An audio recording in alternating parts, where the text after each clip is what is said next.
Fala meu povo, João Abrantes na área. Recentemente publiquei uma minissérie de vídeos chamada 10 comportamentos comuns em pessoas mal resolvidas e teve um comportamento que eu prometi que eu ia fazer um vídeo totalmente dedicado a ele, que é a pressa para ter resultados. E aqui estou eu cumprindo com a minha palavra, vamos lá. Vocês já perceberam que hoje em dia boa parte das pessoas estão consideravelmente impacientes para fazerem as coisas acontecerem, né? De repente, você é uma dessas pessoas que quer tudo para ontem, como se não tivesse amanhã. Olha, eu tô quase completando 10 anos trabalhando com desenvolvimento pessoal, relacionamentos, inteligência social e eu te digo uma coisa, não é de hoje que eu lido com esse tipo de comportamento. E eu acho isso muito curioso, porque, pensa comigo, a expectativa de vida do brasileiro, ela subiu cerca de 14 anos desde os anos 80 e nunca o ser humano teve um acesso tão facilitado ao conhecimento como ele tem hoje em dia com a internet. Por exemplo, antigamente não existia e-book. Se alguém quisesse ler alguma coisa, essa pessoa tinha que ir para a biblioteca e ir rezando para que eles tivessem aquele título. Porque nem sempre eles tinham, e aí das duas uma. Ou a pessoa tinha que comprar o livro,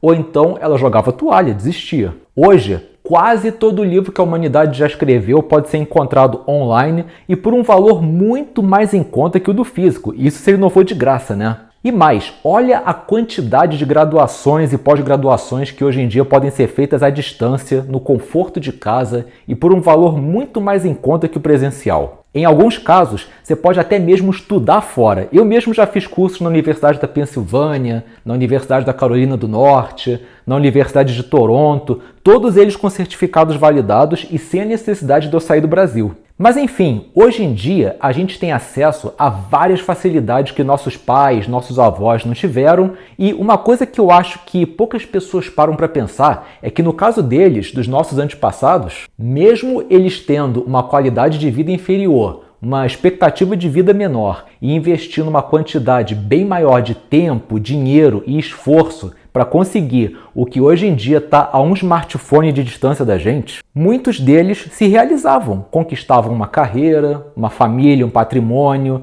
viviam uma boa vida, curtiam essa vida deles, né? E olha que eles nem tinham tanto tempo assim para poder aproveitar essas conquistas. Eles lutaram muito para que a gente não tivesse que passar pelos mesmos perrengues que eles passaram. Só que parece que para muita gente isso não é o suficiente. Não basta a pessoa ter acesso instantâneo ao livro que ela quiser. Ela quer um resumo dele porque o livro tem muitas páginas, letras pequenininhas.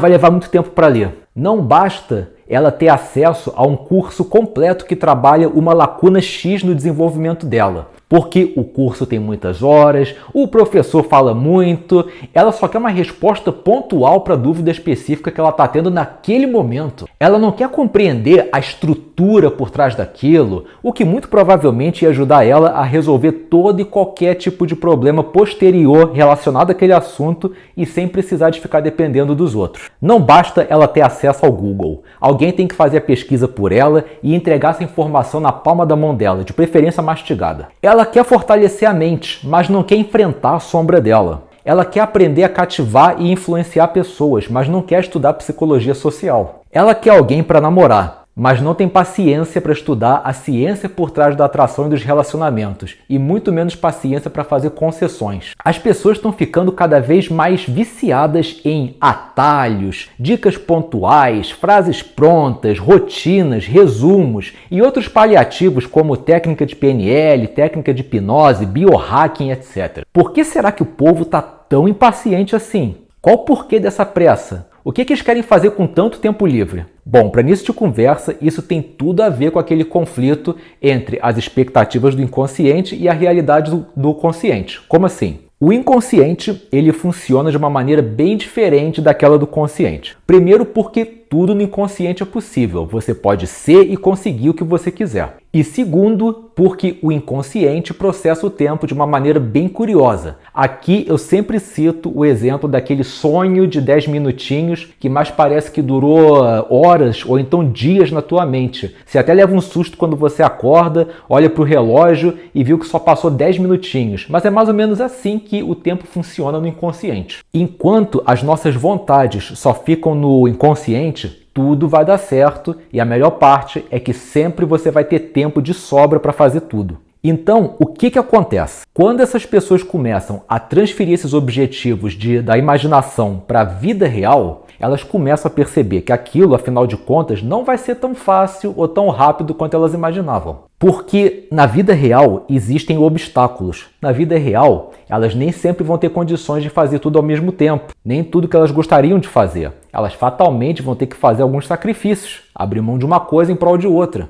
Mas aí acontece o seguinte, ao invés de elas aceitarem que a realidade é diferente e que elas vão ter que se dedicar mais do que elas imaginavam, elas ficam querendo impor o imaginário delas sobre o mundo real. Ou seja, não, isso vai demorar muito, eu vou ter que me esforçar demais, eu quero que as coisas aconteçam dentro do espaço de tempo e da maneira que eu imaginava. Essa negação da realidade é normalmente o resultado de uma incapacidade para lidar com frustrações, o que por sua vez costuma ser o resultado de uma falha na criação. O psicanalista Donald Winnicott, ele já dizia o seguinte, que é dever dos pais suprir toda e qualquer necessidade da criança enquanto ela ainda não consegue se virar sozinha, mas que é fundamental eles induzirem essa criança a situações de frustração e privação à medida que ela for crescendo para ela poder desenvolver autossuficiência, humildade e empatia. Quando isso não acontece, ou então quando isso transcorre de uma maneira errada, a tendência é que essa criança vire um ser humano autorreferente, que no caso é aquela pessoa intitulada, que acha que o mundo gira em torno dela, que acha que todo mundo pensa e processa a realidade igual a ela, ou seja, não tem empatia. Essa pessoa, ela não tem culpa de ser assim, mas isso não significa que ela não tem responsabilidade de deixar de ser.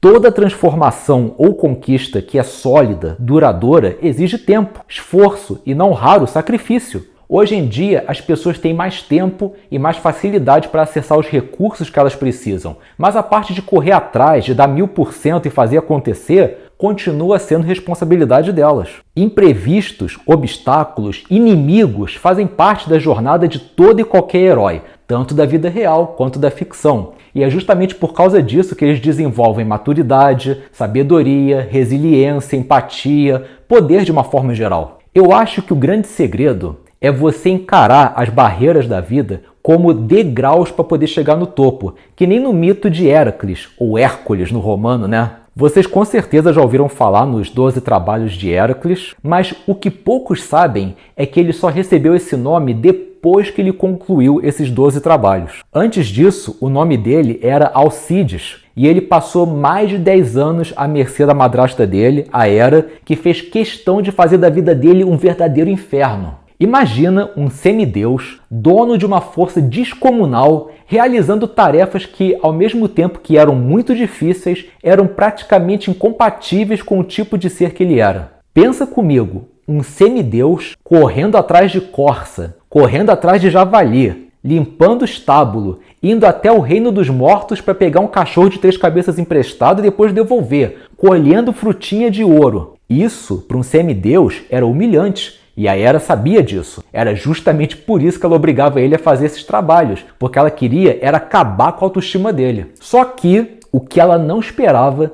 era que a cada tarefa que ele ia cumprindo, o Alcides ia ficando cada vez mais inteligente, humilde, flexível, honrado, gentil. Ele deixou de ser um cara que o único diferencial era a força física para virar um cara individuado, completo, cheio de diferenciais. Às vezes, aquelas situações que hoje a gente vê como privação, atraso, demora, fracasso, humilhação, são justamente aquilo que a gente precisa para se fortalecer. E a propósito, Héracles significa para a glória de Hera, ou seja, o tiro que saiu pela culatra. E só para finalizar, eu fiz uns tempos atrás um curso de alquimia e psicologia junguiana, e tem uma etapa do processo alquímico que se chama calcinatio. Ela envolve o fogo e basicamente a simbologia é a seguinte: o fogo ele é necessário para poder tirar as impurezas. Traduzindo isso aí para a psicologia, todas essas situações que a gente tem que queimar a mufa, você vê que tudo aquilo que exige esforço envolve uma analogia de fogo, né? Ou então para resolver um problema, aprender uma habilidade, elas vão eliminando os nossos medos, vão eliminando nossas inseguranças, vão eliminando a nossa negatividade. E nisso, o professor começou a fazer um doce de leite caseiro, no meio da aula mesmo. Esse tipo de receita, ela é feita no fogo baixo. O fogo baixo significa a calma. O que muitas vezes acontece quando você está com pressa e faz a receita no fogo alto, na intenção de acelerar o processo? Você acaba estragando a receita. Quando você se expõe a uma quantidade de fogo maior do que aquela que você tem capacidade para lidar, isso pode estragar o teu desenvolvimento. Você tem que se expor ao fogo sim, mas em quantidades moderadas e constantes, com disciplina. E existe um macete para ver se o doce de leite já está pronto para o consumo, porque muitas vezes ele parece que está pronto, mas não está. Então esse teste é o seguinte, você pega uma porçãozinha dele, joga dentro de um copo de água gelada. Se ele dissolver, é porque ele ainda não está no ponto certo. Caso contrário, pode mandar brasa. Esse teste do copo d'água, ele simboliza o começo da transformação, que muitas vezes deixa a pessoa iludida, achando que ela já está pronta, quando na verdade ela ainda não tem consistência suficiente e pode se dissolver na primeira oportunidade. Por isso que é importante ela ter paciência e perseverança, porque é nessa que ela vai consolidar os resultados. Bom, eu acho que eu já falei o suficiente, já filosofei o suficiente, não existe mágica, só existe trabalho, e o quanto antes essas pessoas aceitarem essa verdade, melhor vai ser para elas. Porque nessa brincadeira de querer tudo na mão e sem esforço nenhum, além delas não se realizarem, elas muitas vezes vão perder muito mais tempo procurando o atalho perfeito do que simplesmente fazendo de fato as coisas da maneira certa. E se você tiver com dificuldades para reprogramar sua mentalidade, desenvolver uma autoestima saudável e lidar com frustrações de uma maneira eficiente, eu posso te ajudar com isso. Eu gravei um vídeo falando sobre um workshop de transformação interna que dá um belo de um gás na sua maneira de pensar e de enxergar a vida. Se você quiser saber mais, clica no link que está logo aqui embaixo no comecinho da descrição ou no botãozinho que vai aparecer aqui nesse cantinho assim que o vídeo estiver acabando, beleza? E foi esse o vídeo de hoje. Se você curtiu, dá uma forcinha e clica aqui embaixo no like. Dúvidas, comentários, sugestões, estudos de caso, use e abuse do espaço aqui embaixo. E no mais, um grande abraço e até o próximo vídeo.